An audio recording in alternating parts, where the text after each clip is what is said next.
जी, अब हमने बात करनी है फ्लैप्स की, तो फ्लैप क्या है? फ्लैप भी टिश्यू का यूनिट है। ये जो है ना, इसका फीचर इंपॉर्टेंट ये है कि ये अपनी ब्लड सप्लाई मेंटेन करता है। जब इसको ट्रांसफ़र करते हैं तो अपनी ब्लड सप्लाई ये साथ लेकर जाता है। जबकि हमने जब ग्राफ्ट की बात की तो उसके साथ वैस्कुलर सोर्स नहीं होता, बल्कि वो जाके जो बेड होता है, वोन बेड जहाँ पर हमने उसको ट्रांसफ़र किया होता है, यानी जो रेसिपिएंट बेड होता है, वहाँ से वो अपनी सप्लाई लेता है। फ्लैप्स की क्लासिफिकेशन भी देखें तो इसकी ब्लड सप्लाई के अकॉर्डिंग क्लासिफिकेशन की है: रैंडम पैटर्न, एक्सियल पैटर्न और फ्री फ्लैप्स। है ना फ्लैप, उनके पास कोई नॉन वेसल्स नहीं होती, मतलब वो वेसल लेकर तो अपनी ब्लड सप्लाई लेकर तो गए, बट हमें नहीं पता कि किस वेसल से वो सप्लाई ले रहे थे, ठीक है। उनकी वेसल नॉन नहीं होती। लेकिन जो एक्सियल पैटर्न है उसके पास नॉन ब्लड वेसल होती है, हमें पता होता है कि ये जो है ना, ये वाली ब्लड वेसल इसको सप्लाई कर रही है, ठीक है। और रैंडम पैटर्न की फर्दर सब टाइप्स हैं: advancement flap, rotational flap, transposition flap, Z plasty, मैं इन सबका आपको बताऊंगी। तो ये तो हो गया ना ब्लड सप्लाई के हिसाब से क्लासिफिकेशन। दूसरी होती है डिस्टेंस के हिसाब से क्लासिफिकेशन। एक तो होता है ना कि वहाँ पर इमीडिएटली जो है वो वोन के आसपास ही हमने फ्लैप ले लिया, उसको लोकल फ्लैप कहते हैं। जो रैंडम पैटर्न फ्लैप है ना ब्लड सप्लाई, जिनका मैंने कहा था कि नोट नॉन वेसल, वो यूजली लोकल फ्लैप्स ही होते हैं। और जो डिस्टेंट फ्लैप होते हैं हम दूर से लेकर आते हैं, ठीक है। और वो यूजली एक्सियल पैटर्न और फ्री फ्लैप्स इनमें आते हैं। अब अगर टिश्यू टाइप के हिसाब से बात की जाए तो स्किन फ्लैप हो सकते हैं, मसल, कंपोजिट, ये सारे फ्लैप्स हो सकते हैं। एक और क्लासिफिकेशन होती है जिसको 5C कहते हैं। वो 5C क्या होती है? सर्कुलेशन, कंपोजिशन, कॉन्टिग्युइटी, कंटोर, कंडीशनिंग, ठीक है। ये सारी हम चीज़ों को, इन टर्म्स को यूज़ करते हैं। सर्कुलेशन की बात करें तो जो रैंडम पैटर्न ग्राफ्ट हैं उनके पास कोई डोमिनेंट ब्लड सप्लाई नहीं है। मैंने बताया कि कोई खास वेसल नहीं है जिसको हम जानते हों। और लेकिन जो एक्सियल फ्लैप है उसके पास एक डोमिनेंट फीडिंग नॉन वेसल्स होती है, ठीक है। तो ये सर्कुलेशन के हिसाब से हमने क्लासीफाई कर लिया। फिर कंपोजिशन के हिसाब से अगर क्लासीफाई करें तो क्यूटेनियस फ्लैप हो सकते हैं, फेशियो क्यूटेनियस फ्लैप हो सकते हैं, फेशियल हो सकते हैं, मस्क्यूलो क्यूटेनियस, मसल्स, ओसियो क्यूटेनियस, मतलब ये सारे फ्लैप्स की कंपोजिशन है। कंटिग्यूटी की बात करें तो जो लोकल फ्लैप हैं, जिनमें आपको रैंडम पैटर्न मैंने फ्लैप्स का बताया था, जो इस तरह के जो फ्लैप हैं वो डिफेक्ट के ना बिल्कुल साथ होते हैं। मतलब जो डिफेक्ट है, जो वुंड है, जहाँ पे प्लेस करने के लिए आपको टिश्यू चाहिए उसके आसपास होते हैं, ठीक है। उसके साथ एक साइड जो है ना वो शेयर कर रहे होते हैं। जो लोकल फ्लैप है, जो रीजनल फ्लैप है, वो पास तो होते हैं बट उसके साथ कोई साइड नहीं शेयर करते, मतलब इमीडिएटली एडजेसेंट नहीं होते, बस पास पड़े होते हैं। और जो डिस्टेंट फ्लैप है वो फार फ्रॉम डिफेक्ट होते हैं, ठीक है। जैसे अगर हमने फेस पे प्लेस करना है, हम लिम से लेंगे तो ये फार फ्रॉम डिफेक्ट हो गया ना, पास तो नहीं हुआ। और अगर हमने जो है वो आई लिड पर फ्लैप लगाना था और साथ ही हमने चीक से लिया तो ये तो लोकल हो गया, बिल्कुल साइड शेयर कर रहे हैं। और अगर हमने आईलिड पे लगाना था लेकिन हमने पोस्ट ऑरिकुलर एरिया से लिया, जिसमें एग्जांपल दे रही हूँ वरना ऐसा नहीं होता, ठीक है। लेकिन मैं आपको एग्जांपल दे रही हूँ, तो हमने पोस्ट ऑरिकुलर एरिया से लिया तो वो रीजनल हो गया। इस तरह से अपने कॉन्टिग्यूटी याद है। कंटोर की बात करें तो वो वाला मेथड जिसकी मदद से फ्लैप को हमने ट्रांसफर किया डिफेक्ट पर, उसको कंटोर कहते हैं। कंडीशनिंग लास्ट चीज़ आ जाती है कि फ्लैप को जब हमने ट्रांसफर किया तो क्या हमने फ़ौरन से उसको उठा के ट्रांसफ़र कर दिया? कुछ केसेज़ में हम ऐसा करते हैं, कुछ केस में हम फ्लैप को जो है ना थोड़ा उसका ट्रांसफ़र डिले करते हैं, उसको पार्शियली एलिवेट करते हैं, देन उसको फिर रीसेट कर देते हैं, उसके बाद उसको डेफिनेटिव एलिवेशन देते हैं, कंप्लीटली एलिवेट कर लेते हैं, फिर ट्रांसफ़र करते हैं, तो इसको कंडीशनिंग कहते हैं, ठीक है। इसका आपको डेप्थ में जाने की ज़रूरत नहीं, बस आपको इन नाम चा पाँचों पता होने चाहिए: सर्कुलेशन, कंपोज़िशन, कॉन्टिग्युइटी, कंटूर और कंडीशनिंग। चलिए अब हम चलते हैं जी, फ्लैप को थोड़ा डिटेल में देखते हैं। सबसे पहले बात करेंगे रैंडम पैटर्न फ्लैप की, जिनको हमने क्लासिफिकेशन में जो है वो देखा कि ये लोकल फ्लैप्स होते हैं। असल में ना इनमें फर्दर सब टाइप्स हैं। इन सब टाइप्स को हम वन बाय वन देखेंगे। ये जो मैं आपको बताई थी कि जो रैंडम पैटर्न है ना, ये एक्सियल फ्लैप्स इस तरह से डिफरेंस है कि जो रैंडम पैटर्न है इसमें हम ये नहीं देखते, इसको उठाने से पहले या ट्रांसफर करने से पहले हम ये नहीं देखते कि इसमें ब्लड कहाँ से आ रहा है, कौन सी ब्लड वेसल, ऐसा कुछ नहीं किया रहता। सिंपली एक रेक्टेंगल शेप में जो है वो प्लेस पे 3 साइड्स उसकी कट करते हैं और उसको उठा के ट्रांसफ़र कर लेते हैं, ठीक है। 3 साइड इसलिए मैंने कहा, 4 साइड इसकी क्यों नहीं कट की, क्योंकि इसको लोकली ही प्लेस करना है, इसको एक जगह से दूसरी जगह पर ही ट्रांसफ़र करना है, बिल्कुल लोकली, यानी कि उसी रीजन में, तो इसीलिए इसको लोकल ग्राफ्ट भी कहते हैं, ठीक है। अच्छा, मैं बार-बार ग्राफ्ट बोल रही हूँ, ये फ्लैप है, लोकल फ्लैप भी इसको कहते हैं। तो 3 साइड्स को कट किया और इसको ट्रांसफ़र कर लिया, ये नहीं देखा कि ब्लड सप्लाई कहाँ से आ रही है, कहाँ से नहीं आ रही, इतना मसला भी नहीं है क्योंकि उसको उसी जगह पर रखा हुआ है। लाइक अगर फेस है, चीक से उठा के ईयर लीड पे लगा दिया तो ऐसा मसला नहीं है, ठीक है। ब्लड सप्लाई तो मिलती रहेगी उसको। तो इसको रैंडम पैटर्न कहते हैं। अब इसकी एक सब टाइप है एडवांसमेंट फ्लैप। इसमें क्या करते हैं, सपोज की एक स्किन है किसी एरिया की, उस स्किन में एक डिफेक्ट बन गया। अब हम क्या करेंगे, उसकी जो नीचे स्किन है, उस डिफेक्ट के बिल्कुल नीचे है, उस स्किन को हम थोड़ा सा खींच के स्ट्रेच करके उस डिफेक्ट को उससे कवर कर देंगे। तो इसको एडवांस, हमने उस नीचे वाली स्किन को थोड़ा एडवांस करके डिफेक्ट को उससे कवर कर दिया। ये अब उन जगह पे कर सकते हैं जहाँ पे स्किन जो है वो बड़ी फ्लेक्सिबल है, स्किन लेग्जिटी है। ये तो नहीं जहाँ पे स्किन बहुत फिर्म है, वहाँ पर तो ऐसा नहीं कर सकते, ठीक है। तो ये एडवांसमेंट फ्लैप होता है। साथ आप फिगर देख लें, आपको समझ आ जाएगी, फिगर 9 में उन्होंने दिखाया। फिर दूसरी जो लोकल फ्लैप की टाइप है वो रोटेशनल फ्लैप। इसमें क्या करते हैं, इसमें इसको स्ट्रेच करके नहीं कवर करते, बल्कि इसमें इसको रोटेट कर देते हैं। जो एडजेसेंट एरिया मतलब जो डिफेक्ट का एडजेसेंट एरिया उसको रोटेट करके डिफेक्ट को कवर कर देते हैं, ठीक है। यानी सबसे पहले एडजेसेंट फ्लैप को रेस करते हैं अपनी जगह से, रेस करने के बाद उसको रोटेट करते हैं, रोटेट करने के बाद जब वो सारा एरिया कवर हो जाता है तो उसको फिर सुचरिंग कर देते हैं। तीसरी इसकी सब टाइप है ट्रांसपोजिशन फ्लैप। ट्रांसपोजिशन फ्लैप में क्या करते हैं, क्वाड्रेंगुलर पीस जो है वो स्किन का लिया जाता है और उसी की मदद से एडजेसेंट एरिया को कवर कर दिया जाता है, ठीक है। इसका ये है कि ये जो है ना डिसफिगरमेंट को नहीं, डिसफिगरमेंट से बचाने के लिए या एक्सेसिव स्ट्रेच से बचाने के लिए हम ये तरीका यूज़ करते हैं। लाइक एडवांसमेंट फ्लैप भी तो था ना, उसमें हम खींच कर ऊपर ले जाते थे, तो ये ट्रांसपोजिशन बनाने की क्या ज़रूरत थी। एडवांसमेंट ही क्यों नहीं चला, क्योंकि जो एडवांसमेंट था हो सकता है तो थोड़ा स्ट्रेच या डिसफिगरमेंट कॉज कर दिया, तो हमने ट्रांसपोजिशन फ्लैप उन एरियाज़ के लिए यूज़ किया जहाँ पर हम स्ट्रेच को अफोर्ड नहीं कर सकते। जस्ट लाइक फेस है, यहाँ पर उन्होंने फिगर 11 दिखाई, उन्होंने दिखाया कि ईयर लीड है, जो लोअर ईयर लीड, वहाँ पर एक डिफेक्ट है, ठीक है। अब अगर यहाँ पर आपने वो एडवांसमेंट वाला तरीका किया कि नीचे चीक से पकड़ के स्किन को जो है चीक से पकड़ के स्किन को खींचा, स्ट्रेच किया और इस आईलिड के डिफेक्ट को कवर कर लिया, अगर आपने ऐसा किया तो ये ऐसा हो सकता है ना कि आईलिड पे एक स्ट्रेच पड़े और आईलिड बंद ही ना हो, एक स्ट्रेच पड़ सकता है उस पर, आईलिड आंख बंद करने में प्रॉब्लम आ सकती है, डिफिकल्टी आ सकती है, उस वजह से आंख जब खुली रहेगी तो केराटाइटिस हो सकता है ऐसा।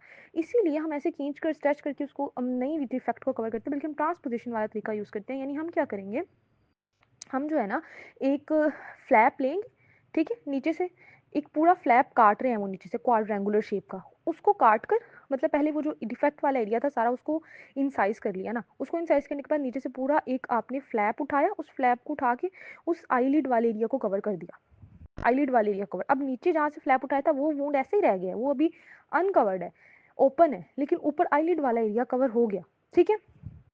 ये ट्रांसपोजिशन ही होगी ना कि एक जगह से उठा के दूसरी जगह ट्रांसफर कर दिया, वो कवर हो गया। अब जो आपका डिफेक्ट बना है जहाँ से आपने फ्लैप उठाया है जो कि अब ओपन है, उसको आपने क्या किया, उस पर आपने सूचेस लगा के उसको प्राइमरी क्लोजर कर दिया, मतलब उस पर कोई ग्राफ वगैरह लगा, उसको पकड़ के आपस में सूचेस लगा दिए, प्राइमरी क्लोजर कर दिया। क्योंकि ये जो एरिया है ना जहाँ पे हमने सूचर लगा लिया, इसमें स्ट्रेच वगैरह होगा भी तो इतना मसला नहीं होगा, क्योंकि यहाँ पर तो कोई ऐसा नहीं है ना कि आंख खुली रहेगी है वो, ये तो बहुत दूर है आंख से। तो इसको कहते हैं जो ट्रांसपोजिशन फ्लैप, मतलब बस इसके लिए ये चीज़ याद रखनी है, तो मैंने आपको एक्सप्लेन कर दिया ना कि आपको याद रहे, वरना आपने ट्रांसपोजिशन के लिए सिर्फ ये चीज़ याद रखनी है कि ये उन एरियाज में जहाँ हम डिसफिगरमेंट को और एक्सेसिव स्ट्रेच को अवॉइड करना चाहते हैं, जैसे आईलिड है। नेक्स्ट जो है उसका लास्ट सब क्लास है जो जी प्लास्टी होती है, इसमें टू ट्रायंगुलर स्किन फ्लैप्स होते हैं, उनको इंटरचेंज कर देते हैं, मतलब एक ट्रायंगुलर फ्लैप हुआ, एक वो है, दोनों उसको उसकी जगह पे उसको उसकी जगह पे, ठीक है। ये कहते हैं कि लेंथनिंग करनी हो टिश्यूज़ की, इसकी यहाँ पर पिक्चर नहीं है बट आप गूगल कर सकते हैं ना जी प्लास्टिक को, इससे टिश्यू लेंथनिंग हो जाती है, लंबा हो जाता है। ये तो थे जी रैंडम पैटर्न, यानी जिनके पास कोई स्पेसिफिक नहीं पता था कि क्या ब्लड सप्लाई, हमने किसी को ट्रांसफर करते हुए नहीं देखा कि कहाँ से ब्लड आ रहा है कहाँ से नहीं आ रहा, क्योंकि हम लोकली कर रहे थे, पास ही उसको बस ट्रांसफर करना था। जो एक्सियल पैटर्न है इनके पास एक स्पेसिफिक वेसल होनी चाहिए, स्पेसिफिक आर्टरी होनी चाहिए, क्यूटेनियस आर्टरी उसके लॉन्गिट्यूडनल एक्सिस में, यानी उसके अंदर रन कर रही हो, फिर हम उसको ट्रांसफर करते हैं। जैसे इसकी शांत एग्जाम्पल है ग्रोइन फ्लैप, ग्रोइन से फ्लैप लेते हैं और उसके अंदर जो वेसल है सुपरफिशियल सर्कमफिलियक की जो है वो वेसल होती है, सर्कमफ्लेक्स इलियक, और ये डिस्टेंट फ्लैप की भी एक टाइप है। जैसे रैंडम पैटर्न लोकल फ्लैप था, एक्सियल पैटर्न डिस्टेंट फ्लैप है। ये इसका फायदा ये है कि बहुत अच्छा फंक्शनल और कॉस्मेटिक रिजल्ट आता है। जैसे ग्राफ में था ना कि फुल थिकनेस का बहुत अच्छा कॉस्मेटिक रिजल्ट है, वैसे फ्लैप्स में एक्सियल पैटर्न का बहुत अच्छा कॉस्मेटिक रिजल्ट है, फंक्शनल रिजल्ट बहुत अच्छा है। और इसमें करना कि इसके कुछ स्टेप्स उन्होंने दिखाए हुए हैं। इसमें ना सबसे पहले आप ग्रोइन पर मार्क करते हो कि सुपरफिशियल सर्कमफ्लेक्स इलियक आर्टरी किधर है, उसकी पोजीशन मार्क करते हो। मार्क करने के बाद आप लेट्स सपोज के वो डिफेक्ट हैंड पे है जिसको आपने कवर करना है, उस डिफेक्ट पे जो उस वोंड है उसको बिल्कुल अच्छे से उसको क्लियर करते हो, ठीक है, उसकी क्लीन करते हो उसको अच्छे से। अब जो आपने सुपरफिशियल सर्कमफ्लेक्स इलियक आर्टरी को मार्क किया था वहाँ से आप फ्लैप को रेज कर लेते हो, बिल्कुल रिमूव नहीं करना, सिर्फ रेज करना है, ठीक है। वेसल की डिस्ट्रीब्यूशन के राउंड पे आपने उसको रेज कर लिया। अब आपने अपने वोंड को क्लीन करने के बाद अपने हाथ को बिल्कुल उस फ्लैप के पास लेकर आना है, उस ग्रोइन के एरिया के पास लेकर आना है, जैसे फिगर 20 में उन्होंने दिखाया हुआ है। लाकर आपने फ्लैप की मदद से उस पूरे वोंड को कवर कर देना है। अब फ्लैप जो है वो अटैच एब्डोमेन के साथ भी है, ग्रोइन के साथ भी है, और वो फ्लैप अटैच आपके हैंड के साथ, कवर उसने अपने हैंड आपके हैंड को किया हुआ है। अब इसका मतलब ये है कि वो अपनी ब्लड सप्लाई उधर से ले रहा है जिससे वो पहले ले रहा था, सुपरफिशियल सर्कमफ्लेक्स इलियक वेसल से। अब कुछ दिन ऐसे ही रहेगा, तकरीबन पूरा महीना तक, यानी कि 3 to 4 वीक्स तक वैसे ही रहेगा, हाथ ऐसे ही साथ अटैच रहेगा। उसके बाद तब तक क्या होगा कि जो फ्लैप हमने हैंड पे लगाया है वो अपनी ब्लड सप्लाई अपनी रेसिपिएंट एरिया से ले चुका होगा, तब तक उसके रेसिपिएंट एरिया यानी हैंड से उसको सप्लाई मिल चुकी होगी। अब फ्लैप जो है आराम से वहाँ से सप्लाई ले रहे हैं, अब हम उसको जो है वो क्या कर सकते हैं, उसको काट सकते हैं ग्रोइन से, ठीक है, वो जो पेडिकल बना हुआ है उसको हम काट सकते हैं। और उसके बाद जो है वो हाथ बिल्कुल फ्री हो जाएगा, ठीक है? और उसका वुंड भी कवर हो गया। तो ये जो होता है ना, ये थोड़ा मुश्किल तरीका है, बट इससे फ़ायदा बहुत अच्छे कॉस्मेटिक रिजल्ट आते हैं। इसको एक्सियल फ्लैप कहते हैं। जहाँ पे भी मैंने फ्लैप की जगह पे ग्राफ्ट वर्ड यूज़ किया, आपने उसको क्लियर रखना है कि ये फ्लैप है, ठीक है?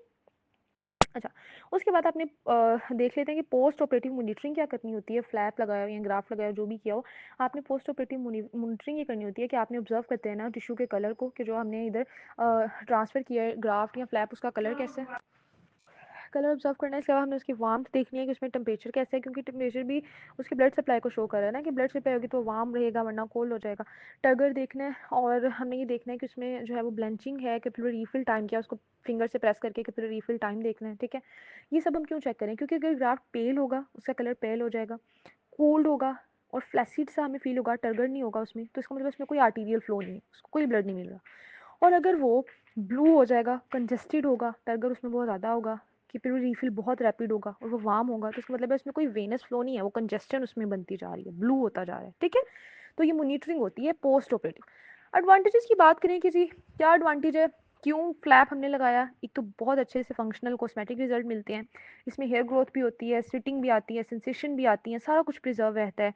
और उन एरियाज़ में जहाँ पे कंप्रोमाइज वास्कुलैरिटी है, जहाँ पे हम ग्राफ्ट नहीं लगा सकते, क्योंकि अगर ग्राफ्ट उस जगह पर लगाया तो वो सर्वाइव नहीं करेगा, क्योंकि वहाँ पे वास्कुलर जो है सप्लाई नहीं है, उन पर हम फ्लैप लगा सकते हैं। तो कॉस्मेटिक रिजल्ट ग्राफ्ट से अच्छे हैं, फंक्शनल रिजल्ट वहाँ से अच्छे हैं, हेयर ग्रोथ, स्वीटिंग सब कुछ होता है, नॉर्मल होता है। और उन एरियाज़ पे जैसे टेंडन्स पे लगा सकते हैं जहाँ पे ग्राफ्ट सर्वाइव नहीं करेगा। अब लास्ट जो है ना, वो फ्री फ्लैप थे, क्योंकि मैंने आपको क्लासिफिकेशन जब बताई थी ना, तो मैंने आपको कहा था कि ब्लड सप्लाई के हिसाब से 3 मेन क्लासिफिकेशन है। रैंडम पैटर्न, उनको हमने डिटेल में डिस्कस कर लिया, एडवांसमेंट, ट्रांसपोजिशन, रोटेशनल, जी प्लास एक्सियल, और लास्ट था फ्री फ्लैप। फ्री फ्लैप क्या होते हैं कि कंप्लीटली डोनर साइड से डिटैच किया, साथ उसकी आर्टरी, साथ उसकी वेन, सब कुछ डिटैच हो गए, ठीक है? अब इसको जाके रेसिपिएंट साइड पे रखा और इसकी आर्टरी और वेसल का, वेन का, रेसिपिएंट आर्टरी वेन के साथ एनास्टोमोसिस बना दिया।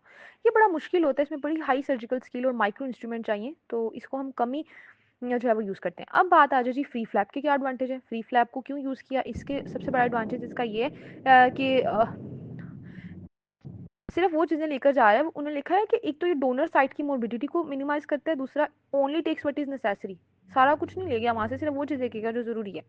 डिसएडवांटेज का ये बहुत कम्प्लेक्स सर्जिकल टेक्निक है, और अगर ये फेलियर हो गया तो फिर टोटल लॉस हो गया, उस टिश्यू को हम दोबारा यूज़ नहीं कर सकते, क्योंकि उसमें आर्टरी वेन सब फेल हो गए, और टाइम कंज्यूमिंग है, बहुत माइक्रो इंस्ट्रूमेंट इसमें चाहिए। अब जो है ग्राफ्ट की अगली क्लासिफिकेशन थी। आई नो बहुत बोरिंग चैप्टर है, बट स्टिल हम इसको सिर्फ एक दफ़ा अगर कवर कर लें तो फिर हम जो है वो एटलीस्ट हम सेटिस्फेक्शन मिलेगी, तो ये सोच के कवर करते रहें। खैर, टिश्यू टाइप के हिसाब से क्या क्लासिफिकेशन है, स्किन फ्लैप है, मसल है, कंपोजिट है। तो स्किन फ्लैप की अगर बात करें तो स्किन फ्लैप जो है वो सब डर्मल लेवल पर हम उनको रेस करते हैं, मतलब डर्मस के नीचे, और फुल थिकनेस ऑफ स्किन लेते हैं वन साइड पे, वो टेस्ट रहती है जहाँ से उसको ब्लड सप्लाई मिल रही होती है, ठीक है? और पोस्ट ऑपरेटिव, चलें बस आपको ना नाम पता होने चाहिए इनके। पोस्ट ऑपरेटिव केयर की बात करते हैं तो पोस्ट ऑपरेटिव केयर में फ्लैप में क्या करते हैं, स्पेशल पोस्ट ऑपरेटिव केयर चाहिए, क्योंकि अगर आर्टीरियल इनफ्लो लॉस हो गया तो ये चीज़ें मैं आपको पहले बता चुकी हूँ, लेकिन मैं फिर भी आपको रिवाइज करवा रही हूँ। तो पेल होगा, कोल्ड फ्लैसिड टिश्यू हो जाएगा, वीनस आउटफ्लो खत्म हो गया तो ब्लू कंजेस्टेड हो जाएगा। और मोस्ट कॉमन कॉजेज अब देख लेते हैं फ्लैप के फेलियर, जैसे मैंने ग्राफ फेलियर के भी कॉजेज बताए थे, वैसे फ्लैप फेलियर के कॉजेज क्या हैं। आपको एनाटॉमिकल नॉलेज बहुत पुअर है, आपको नहीं पता कि कौन सी वेसल कहाँ है और क्या सारा कुछ। आपके फ्लैप पर टेंशन बहुत है, जैसे ग्राफ पे भी टेंशन होती थी तो वो सही से वेस्कुलर बेड के साथ अटैच ही नहीं हो पाता था। कोई लोकल इन्फेक्शन है, टाइट आपने ड्रेसिंग कर दी है उसके ऊपर, आर्टीरियल या वीनस थ्रोम्बोसिस हो गया है। स्पेशली ये जो आर्टीरियल वीनस थ्रोम्बोसिस वाला है ये फ्री फ्लैप्स में होता है, क्योंकि उसकी आर्टरी वेन साथ जा रही होती है।